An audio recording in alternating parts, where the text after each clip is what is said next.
प्रभातीचे रंग, काही घटना, माहिती आणि संगीतावर आधारित कार्यक्रम. लेखक विजय कुमार तथा नंदू गुरव. निवेदन वेदवती गोखले. सादर करते श्रीनिवास जरंडीकर.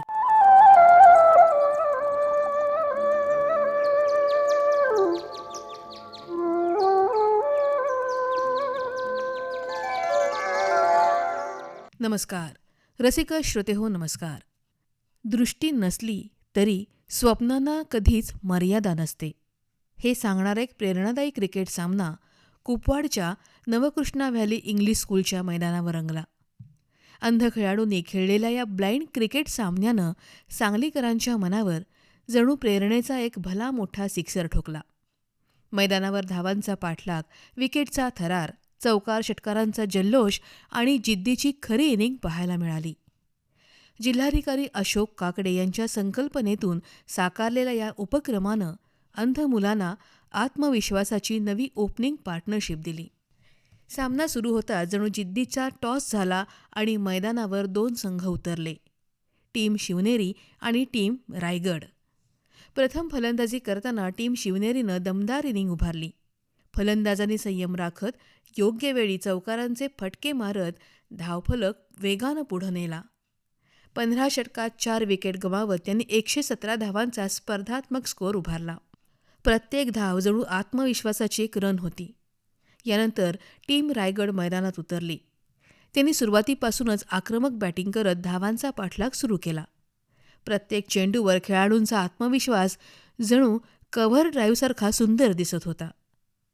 काही वेळा गोलंदाजांनी अचूक लाईन आणि लेंथ ठेवत फलंदाजांना अडचणीत आणलं. क्षेत्ररक्षकांनीही चेंडूचा आवाज ऐकत अप्रतिम फिल्डिंग केली. सामना जसजसा पुढं सरकत गेला तसतसा हा थरार वाढत गेला. शेवटच्या षटकांमध्ये जणू सामना डेड ओव्हर्समध्ये पोचला होता. पण अखेर 13 षटकं 4 चेंडूत 110 धावांवर टीम रायगडचा डाव संपला आणि टीम शिवनेरी 7 धावांनी विजयी झाली. टीम शिवनेरीकडून संकेत जाधव यांनी कर्णधार म्हणून उत्कृष्ट नेतृत्व केलं. टीम रायगडकडून चिन्मय पारे यांनी संघाची धुरा सांभाळली. उत्कृष्ट खेळ करत विपुल साळुंखे यांनी मॅन ऑफ द मॅचचा किताब पटकावला. साक्षांत पवार यांची बेस्ट बॉलर म्हणून निवड झाली, तर अनुप आहिर यांनी दमदार फलंदाजी करत बेस्ट बॅट्समनचा सन्मान मिळवला. या सामन्याची खरी हायलाईट ठरली ती जिल्हाधिकारी अशोक काकडे यांची उपस्थिती. त्यांनी स्वतः नाणेफेक केली आणि डोळ्यावर पट्टी बांधून फलंदाजीचा अनुभव घेत मुलांचा उत्साह वाढवला. त्या क्षणी मैदानावर जणू प्रेरणेचा आणखीन एक सुपर सिक्स पडला. श्रोते हो, हा सामना फक्त क्रिकेटचा नव्हता, तर जिद्दीची खरी टेस्ट मॅच होती. मैदानावर प्रत्येक खेळाडू जीवनाच्या पिचवर उभा राहून संघर्षाचे चौकार षटकार ठोकत होता. त्या दिवशी सांगलीच्या मैदानावर केवळ सामना जिंकला गेला नाही, तर प्रेरणेची एक नवी इनिंग सुरू झाली. अंध खेळाडूंनी जिद्दीचा असा स्टेट ड्राईव्ह मारला की प्रेक्षकांच्या मनात आशेची बाउंड्री पार करणारी प्रेरणा निर्माण झाली. दृष्टी नसली तरी स्वप्नांना मर्यादा नसतात, हे या खेळाडूंनी मैदानावर अक्षरशः नॉट आऊट ठेवून दाखवलं. क्रांतिकारकांनी छातीवर लाथा घातल्यानं ब्रिटिश सरकार जाम खवळलं होतं. याचा बदला म्हणून वडूज आणि तत्कालीन इस्लामपूरच्या मोर्चावर सरकारनं बेछूट गोळीबार केला. 2 मोर्चेकरी शहीद झाले. आता बस, आता बळी आपला नाही, ब्रिटिशांचा जाणार असं ठरवून क्रांतिकारकांनी लढाईचं तंत्रच बदललं आणि उभं राहिलं प्रतिसरकार, पत्री सरकार. उभी राहिली तुफान सेना. पण हे सारं चालवायला पैसा लागतो, तो आणायचा कुठून? मग ठरलं सरकारी खजिनाच लुटायचा. क्रांती अग्रणी G.D. लाड आणि क्रांतीवीर नागनाथ अण्णा यांनी 7 जून 1943 रोजी ब्रिटिश नोकरांचा पगार नेणारी पे स्पेशल ट्रेन शेणोलीच्या खिंडीत अडवली आणि खजिना लुटला. धुळ्याचा खजिना लुटला. ब्रिटिश इमारतींची जाळपोळ, सरकारी खजिन्यांची लूट करून ब्रिटिशांना हादरवून सोडणारा हा वाळव्याचा वाघ, क्रांतीवीर नागनाथ अण्णा नायकवडी. वाळवा गाव क्रांतिकारकांचं गाव. या गावच्या नागनाथ अण्णांनी 1939मध्ये राष्ट्रसेवा दलात सहभाग घेतला आणि तेव्हापासून आयुष्याच्या अखेरपर्यंत आपली जरब कायम ठेवली. स्वातंत्र्या अगोदर ब्रिटिशांना आणि स्वातंत्र्यानंतर सत्ताधाऱ्यांना जाब विचारत राहिले. 1942च्या चले जाव चळवळीत भूमिगत राहून सरकारी मालमत्तेची मोडतोड आणि जाळपोळ करत त्यांनी ब्रिटिशांना हादरवलं. 1943 साली शेवणोलीजवळ पे स्पेशल रेल्वे त्यांनी लुटलीच, पण धुळे येथील 5 लाखांचा सरकारी खजिना पण हातोहात लुटला. त्याच वर्षी त्यांनी कोल्हापूर जिल्ह्यातील सागाव पोलीस चौकीतून बंदुकाही पळवल्या होत्या. 1946मध्ये मणदूर सोनवडे इथं सशस्त्र चकमकीत अण्णांनी आपला वचक दाखवला. अण्णांची ही कामगिरी भल्याभल्यानं धडकी भरायला लावणारी होती. त्यांना अटकही झाली, पण 2 महिन्यातच पोलिसांच्या हाती तुरी देऊन अण्णा सातारा जेलमधून पलायन करून भूमिगत झाले. नंतर 1946 साली वॉरंट रद्द झाल्यावरच ते समोर आले.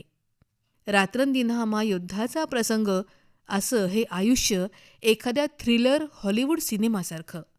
श्रोतेहो, आपल्याला टॉम क्रूज, रॅबोस्ट, स्टॅलोन, आर्नॉल्ड्स हे माहिती आहेत, पण इथं प्रत्यक्षात ब्रिटिशांना कापरं भरायला लावणारे आपले हिरो आपल्याला कधी माहिती होणार? स्वातंत्र्य मिळाल्यानंतरही अण्णा शांत बसले नाहीत. गोवा मुक्ती आंदोलन, मराठवाडा मुक्ती संग्राम, संयुक्त महाराष्ट्र आंदोलनात ते सक्रिय राहिले. महाराष्ट्र धरण आणि प्रकल्पग्रस्त समितीचे ते अध्यक्ष होते. 1957मध्ये ते संयुक्त महाराष्ट्र समितीच्या वतीनं आमदार झाले. 1980मध्ये त्यांनी हुतात्मा किसन अहिर यांच्या नावानं वाळव्यात साखर कारखाना सुरू केला. 1985मध्ये अपक्ष म्हणून वाळवा विधानसभेचं प्रतिनिधित्व केलं. या त्यांच्या कार्याची दखल घेत त्यांना पद्मभूषण पुरस्कारानं सन्मानित करण्यात आलं. महाराष्ट्र फाउंडेशन जीवनगौरव पुरस्कारही त्यांना मिळाला. भूमिहीन शेतमजूर चळवळ, कष्टकरी शेतकरी शेतमजूर परिषद, पाणी परिषद, दुष्काळी जनावरांचे कॅम्प, काळमवाडी, वारणा, कोयना धरणग्रस्तांचा लढा, ग्रामीण साहित्य संमेलन आणि विद्रोही सांस्कृतिक चळवळ, या साऱ्या चळवळींना, त्यांच्या कार्यकर्त्यांना अण्णांचा खूप मोठा आधार होता. हा सारा थरारक जीवनपट बघितला की अण्णांना क्रांतीवीर का म्हणत हे समजतं. कृष्णाकाठी वसलेली सांगली नगरी. नाव घेताच डोळ्यांसमोर उभी राहते ती नाट्यसंस्कृतीची समृद्ध परंपरा. सांगली म्हणजे नाट्यपंढरी ही ओळ केवळ गौरवाची नाही, तर इथल्या प्रत्येक रंगकर्मीच्या श्वासात मिसळलेली ओळख आहे. या भूमीनं रंगभूमीला केवळ कलाकारच नाही, तर विचार देणारे, समाजाला दिशा देणारे कलावंत दिले. करमणुकीसोबत परिवर्तन घडवणारी नाटकं हीच सांगलीची खरी ओळख ठरली. गोविंद बल्लाळ देवल, कृष्णाजी प्रभाकर खाडिलकर, विष्णुदास भावे यासारख्या दिग्गजांनी या रंगभूमीला वैभव दिलं. त्यांच्या अभिनयानं, लेखन आणि सादरीकरणानं रंगमंच उजळून निघाला. नव्या पिढीतील कलाकारांच्या रूपानं आजही त्याचा वारसा अभिमानानं पुढे नेला जातोय. 1962 पासून दरवर्षी 27 मार्च हा दिवस जागतिक रंगभूमी दिन म्हणून साजरा केला जातो. रंगभूमी म्हणजे केवळ नाटक नव्हे, ती जीवनाचा आरसा आहे. पडदा उघडतो, प्रकाशझोत रंगमंचावर पडतो आणि कलाकार जेव्हा आपल्या भूमिकेत शिरतो तेव्हा प्रेक्षकही नकळत त्या कथेमध्ये गुंतून जातो. संवादांची ताकद, अभिनयातील भाव, नेपथ्याची मांडणी, प्रकाशयोजना आणि संगीत यांचा संगम ही रंगभूमीची जादू. रस निर्माण करण्याची ही क्षमता रंगभूमीला इतर कलांपासून वेगळं स्थान देते. भारतीय रंगभूमीची मुळं प्राचीन परंपरेत रुजलेली आहेत. रंगभूमीनं केवळ मनोरंजनच केलं नाही, तर समाज प्रबोधनाचं प्रभावी माध्यम म्हणूनही काम केलं. जागतिक पातळीवरही रंगभूमीनं अनेक क्रांती घडवल्या. अन्यायाविरुद्ध आवाज उठवणं, मानवी भावनांना अभिव्यक्ती देणं आणि समाज परिवर्तन घडवणं यामध्येही रंगभूमीचा सहभाग होता. त्यामुळं रंगभूमी ही केवळ कला नसून समाजाशी संवाद साधणारी जिवंत परंपरा आहे. आजही डिजिटल युगात चित्रपट आणि वेबमालिकांची चलती असली तरीही रंगभूमीचं वेगळेपण टिकून आहे. कारण थेट सादरीकरणाचा अनुभव हा नेहमीच अद्वितीय असतो. कलाकार आणि प्रेक्षक यांच्यातील जिवंत नातं, टाळ्यांचा गजर, पडद्यामागील धडपड हे सगळं रंगभूमीला अधिक सजीव बनवतं.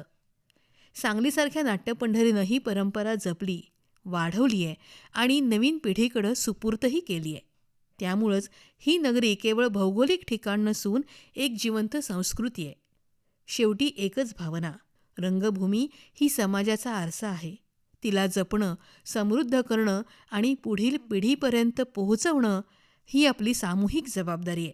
याविषयी बोलताना रंगकर्मी मुकुंद पटवर्धन म्हणाले, नमस्कार. 27 मार्च जागतिक रंगभूमी दिन. 1961मध्ये युनेस्कोच्या थिएटर इन्स्टिट्यूटनं या दिवसाची सुरुवात केली, पण प्रत्यक्षामध्ये 1962पासून 27 मार्च हा दिवस जागतिक रंगभूमी दिन म्हणून साजरा केला जाऊ लागला. दरवर्षी विविध कार्यक्रम आणि उपक्रमानं हा दिवस जगभरात साजरा केला जातो. इंटरनॅशनल थिएटर इन्स्टिट्यूटतर्फे दरवर्षी एक कॉन्फरन्स आयोजित केली जाते, ज्यामध्ये जगभरातून एक थिएटर आर्टिस्ट निवडला जातो. तो जागतिक रंगभूमी दिनानिमित्त जगाला एक संदेश देतो. हा संदेश 50 भाषांमध्ये अनुवादित केला जातो. 2002मध्ये भारतातील प्रसिद्ध साहित्यिक श्रीयुत गिरीश कार्नाड यांना हा मान मिळालेला होता. पाश्चात्य रंगभूमीप्रमाणेच भारताचा जर विचार केला तर विविध भाषातील विविध नाट्यप्रयोग दररोज सादर होत असतात. कन्नड, गुजराती, हिंदी, मराठी अशा विविध रंगभूमी सातत्यानं कार्यरत आहेत. त्यांचे आशय आणि विषय वेगवेगळे आहेत. तंत्र वेगळं असलं तरी मंत्र मात्र एकच आहे, तो म्हणजे नाटक. गेल्या 20-25 वर्षात नागपूर, चंद्रपूर, गोंदिया, भंडारा या भागामध्ये झाडीपट्टी रंगभूमी सातत्यपूर्ण काम करताना दिसते आहे. या रंगभूमीची वार्षिक उलाढाल 75 ते 80 कोटी रुपयांच्या घरात आहे. 27 मार्च हा दिवस जागतिक रंगभूमी दिन म्हणून साजरा होत असला तरीसुद्धा 1843 साली सांगलीमध्ये विष्णुदास भावे यांनी सीता स्वयंवर या नाटकाचा प्रयोग केला. 5 नोव्हेंबर 1943 म्हणजे पहिल्या प्रयोगाच्या शताब्दी वर्षापासून 5 नोव्हेंबर हा दिवस मराठी रंगभूमी दिन म्हणून साजरा केला जातो. आणि हे योगदान अखिल भारतीय मराठी नाट्य परिषद मध्यवर्ती मुंबईचं आहे. 27 मार्च हा जागतिक रंगभूमी दिन आहे. या निमित्तानं जगभरातील रंगकर्मींना या रंगभूमी दिनाच्या खूप खूप शुभेच्छा. धन्यवाद. चला या रंगभूमीच्या जादूला सलाम करूया आणि तिच्या प्रकाशात नवं भविष्य घडवूया. श्रोतेहो, तेही दिवस होते जेव्हा टीबी असं म्हटलं तरी समाज 4 हात दूर राहत होता. टीबी झालेला माणूस जगासाठी वाळीतच टाकला जायचा. नीट औषधपाणी व्हायचं नाही आणि टीबी झालेला माणूस खोकून खोकून संपून जायचा. पण जग बदललं तसं वैद्यकशास्त्रही बदललं. क्षयरोग बरा होऊ शकतो याचा आत्मविश्वास या शास्त्रानं दिला. हाच विश्वास अजून दृढ करण्यासाठी जगभरात 24 मार्च हा दिवस क्षयरोगाविषयी जनजागृती करण्यासाठी आणि या आजाराविरुद्धच्या लढ्याला बळ देण्यासाठी साजरा केला जातो. श्रोतेहो, 1882 साली रॉबर्ट कोच यांनी क्षयरोगाला कारणीभूत असलेल्या जीवाणूंचा शोध लावला. त्यांच्या या ऐतिहासिक कार्याच्या स्मरणार्थ हा दिवस पाळला जातो. क्षयरोग म्हणजेच टीबी हा एक संसर्गजन्य आजार आहे. हा आजार प्रामुख्यानं फुफ्फुसांवर परिणाम करतो आणि तो हवेतून पसरतो. एखादी व्यक्ती खोकते, शिंकते किंवा बोलते तेव्हा सूक्ष्म जंतू हवेत पसरतात आणि इतरांना संसर्ग होऊ शकतो. म्हणूनच डॉक्टर साऱ्यांनाच मास्क घाला, शिंकताना तोंडावर रुमाल धरा असं सांगत असतात. पण आपण ते कधीच गांभीर्यानं घेत नाही. जागतिक स्तरावर पाहिलं तर दरवर्षी सुमारे 1 कोटीहून अधिक लोकांना टीबीचा संसर्ग होतो, तर अंदाजे 13 ते 15 लाख लोकांचा मृत्यू या आजारामुळे होतो. आपल्या भारतातही क्षयरोग ही गंभीर सार्वजनिक आरोग्य समस्या आहे. देशात दरवर्षी लाखो नवीन रुग्ण नोंदवले जातात. मात्र गेल्या काही वर्षात निदान आणि उपचार व्यवस्थेमध्ये सुधारणा झाल्यामुळं या क्षयरोगातून बरं होणाऱ्यांचं प्रमाणही वाढलं आहे आणि ही नक्कीच दिलासादायक बाब आहे. टीबीची प्रमुख लक्षणं काय? तर 2 आठवड्यांपेक्षा जास्त काळ खोकला, ताप, वजन घटणं, रात्री घाम येणं आणि कधीकधी खोकल्यामध्ये रक्त येणं. अशी लक्षणं दिसल्यास विलंब न करता जवळच्या आरोग्य केंद्रात तपासणी करणं अत्यंत आवश्यक आहे. महत्त्वाची बाब म्हणजे टीबी हा पूर्णपणे बरा होऊ शकणारा आजार आहे. शासनाकडून मोफत तपासणी आणि औषधोपचार उपलब्ध आहेत. साधारणतः 6 महिन्यांचा उपचार घेतला तर रुग्ण पूर्णपणे बरा होऊ शकतो. मात्र उपचार अर्धवट सोडला तर औषध प्रतिरोधक टीबी निर्माण होऊ शकतो, जो अधिक धोकादायक ठरतो. श्रोतेहो, क्षयरोग हा केवळ आरोग्याचा प्रश्न नाही, तर सामाजिक आणि आर्थिकदृष्ट्याही मोठं आव्हान आहे. त्यामुळं जनजागृती ही या आजाराविरुद्धची सर्वात प्रभावी लढाई आहे. समाजातील प्रत्येक व्यक्तीनं याबाबत जागरूक राहणं गरजेचं आहे. खोकताना तोंड झाकणं, स्वच्छता राखणं, पौष्टिक आहार घेणं आणि वेळेवर तपासणी करणं या साध्या सवयी टीबीपासून बचाव करू शकतात. भारत सरकारनं टीबीमुक्त भारत हे महत्त्वाकांक्षी उद्दिष्ट ठेवलं आहे. या मोहिमेत आरोग्य कर्मचारी, स्वयंसेवी संस्था आणि सर्वसामान्य नागरिक यांचा सहभाग अत्यंत महत्त्वाचा आहे. प्रत्येक नागरिकानं स्वतः जागरूक राहून इतरांनाही माहिती देणं हीच खरी समाजसेवा ठरेल. लक्षात ठेवा, लवकर निदान, पूर्ण उपचार आणि सातत्यपूर्ण जनजागृती हीच टीबीवर मात करण्याची गुरुकिल्ली आहे. श्रोतेहो, क्षयरोग याविषयी डॉक्टर अनिल मडके यांनी सांगितलेली माहिती आता ऐकूया. 24 मार्च हा जागतिक क्षयरोग दिन म्हणून जगभर पाळला जातो.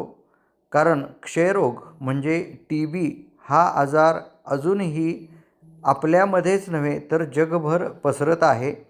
क्षयरोगाला संपवण्यासाठी सर्व जगभरात प्रयत्न सुरू आहेत.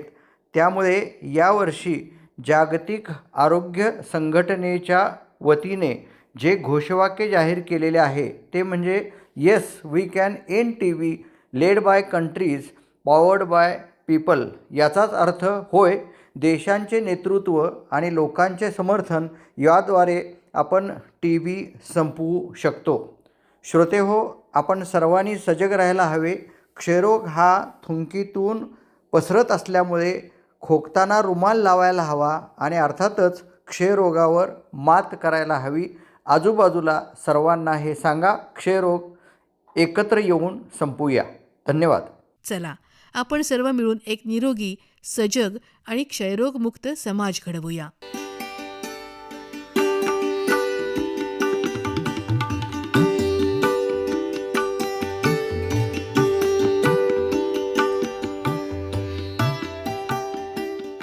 प्रभातीचे रंग, काही घटना, माहिती आणि संगीतावर आधारित कार्यक्रम आपण ऐकलात.